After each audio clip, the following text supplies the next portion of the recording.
Welcome to my channel. Support our channel by subscribing. Your subscription helps us grow and create more intriguing content like this. Now, let's dive into today's story. Ethan Lawson, a tech entrepreneur in his mid-30s, poured his heart and soul into his business, often leaving his personal life on the back burner. His wife, Lily, also in her 30s, ran a successful online boutique and took great pride in her work. Despite their busy lives, Ethan thought they shared a strong bond, until a single day changed everything. Mark Everett, their landlord and a familiar face in their neighborhood, was a friendly man in his 40s, frequently around for minor repairs and friendly chats. However, he had a hidden side that would soon unravel Ethan's life. Ethan hadn't taken a day off in months. The stress of running his tech consultancy was unrelenting, but today he decided to listen to his body's call for rest. He woke up feeling fatigued, and for once he allowed himself the luxury of a day to recharge. Thoughts of reconnecting with Lily filled his mind. Their interactions lately had been strained, with both buried in work, but he missed her company. He remembered when they'd spend entire weekends together, just talking or exploring new places. Smiling, he thought today could be a fresh start. He sent Lily a quick text. "Hey, thought I'd surprise you with lunch today. Let's take a break together." Her response, though, felt colder than he'd hoped. "Busy with work. Maybe some other time." Ethan's heart sank slightly, but he reasoned that she was likely having a rough day, too. After all, running her boutique took as much energy as his consultancy did. Determined not to let this setback ruin his day, Ethan decided he'd surprise her with her favorite lunch anyway. Later in the day, he stopped by a local cafe, picking up her go-to meal and a small bouquet. Driving back home, he envisioned her face lighting up at the sight of the surprise lunch, hoping it might rekindle the closeness they once shared. His day off was turning out differently than he'd planned, but he remained optimistic. But as he pulled up to their house, a strange car parked outside caught his eye. It was sleek and unfamiliar, definitely not a friend's. At first, he dismissed it, thinking it could belong to a contractor or delivery person.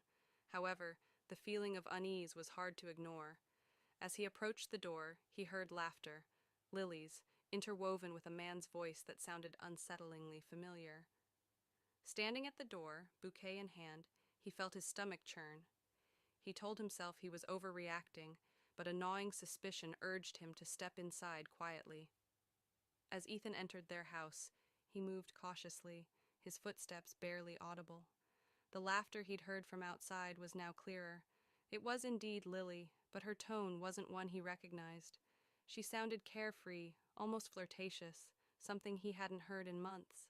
The man's voice, distinct and unsettling, became clearer too.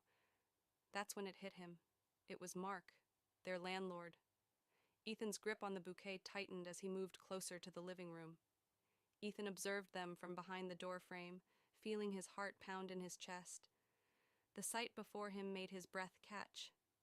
There, on their couch, sat Lily and Mark, far too close for comfort. Mark's hand rested casually on Lily's knee, his body language relaxed and intimate. Lily, instead of moving away, seemed comfortable, her laughter soft and familiar in a way that shattered Ethan's perception of their relationship. For a moment, Ethan felt as though he were outside his own body, watching from a distance. His mind raced, each thought cutting deeper than the last. How long had this been going on? Had she been playing him all this time? The cufflink he'd found on the windowsill that morning suddenly took on a new meaning. How many signs had he ignored? Summoning his composure, he stepped into the room. "Am I interrupting something?" he asked, his voice steady but laced with pain. Lily's face turned pale, and she shot up from the couch, eyes wide with shock. Mark, too, stiffened, removing his hand from her knee. "Ethan, it's not what it looks like," Lily stammered, her voice trembling, but the look in her eyes told him the truth. Ethan felt his heart shatter as he looked at her. Words failed him as he turned and walked out, leaving the bouquet and takeout on the table, a cruel symbol of what he'd hoped today would be. Ethan didn't go far.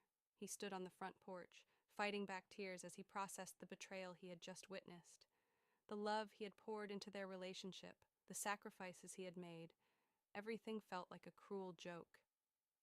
He paced back and forth, emotions raging. Every fiber of his being screamed to leave, but something inside him needed closure. After a few minutes, he walked back inside, determined to confront her. Lily was still sitting on the couch, staring at the floor, while Mark looked as though he'd rather disappear than face Ethan's wrath. "How long has this been going on?" Ethan demanded, his voice low but fierce.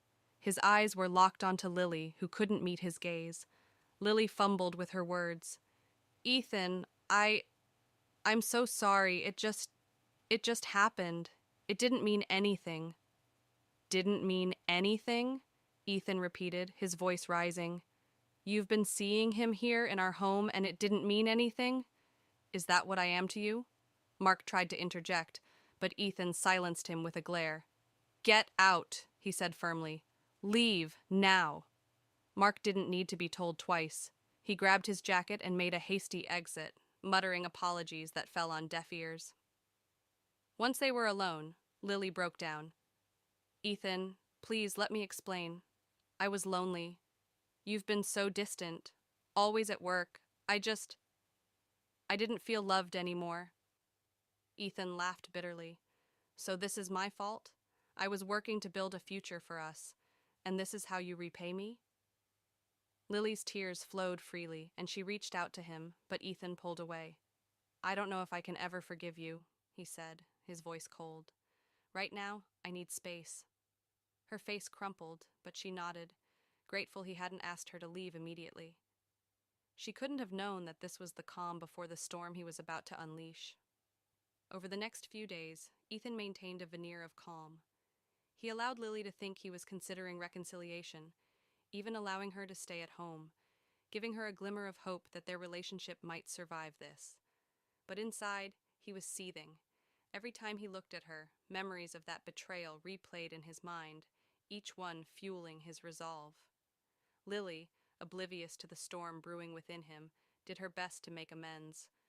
She cooked his favorite meals, left him apologetic notes, and tried to initiate conversations about their relationship.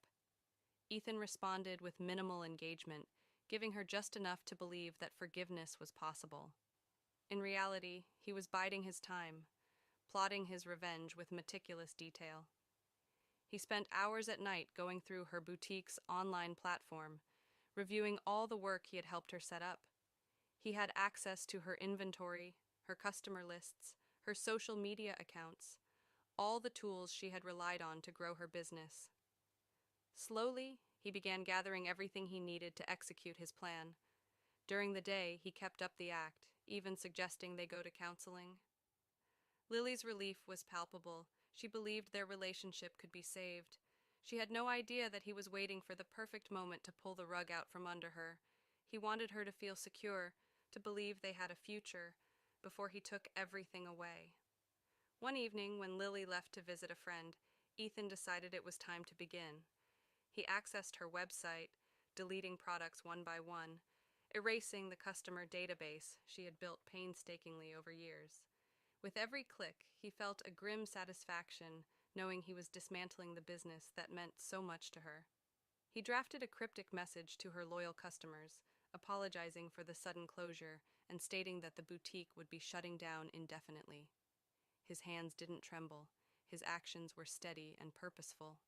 He imagined the devastation Lily would feel when she discovered her life's work, her pride and joy, had been erased. When she returned that night, he said nothing, acting as though everything were normal. He could see the spark of hope in her eyes, the belief that they could repair what she had broken. Little did she know that by morning, everything she had worked for would be gone. The next morning, Lily awoke to a flurry of messages from her customers. Confused, she opened her laptop, her heart racing as she discovered her entire boutique had vanished. Her products, her customer list, her website, all gone. Panic overtook her as she tried to recover the files, but it was too late. Everything had been wiped. In desperation, she turned to Ethan. "My business. It's gone." Someone hacked it. Everything is gone. Ethan met her gaze with cold indifference. Maybe now you know how it feels, he said quietly, his voice devoid of sympathy. Her face crumpled as realization dawned. This was his doing, a calculated revenge to make her feel the same sense of betrayal she had inflicted on him. She fell to her knees, sobbing, but Ethan remained unmoved. The sight of her despair gave him a bittersweet satisfaction. He had loved her deeply, but that love had been shattered, replaced with a hollow sense of justice. In the weeks that followed, Ethan filed for divorce. He watched Lily struggle to rebuild her life, haunted by her actions and the consequences they had brought. The weight of betrayal still lingered, but for Ethan, each day brought a renewed sense of freedom. He no longer felt shackled by the hurt she had caused, Finding solace in the knowledge that he had found closure. Thank you for watching this story. Betrayal can come from those closest to us, but in the darkest moments we find our strength. Let us know your thoughts in the comments, and don't forget to like, share, and subscribe for more powerful stories.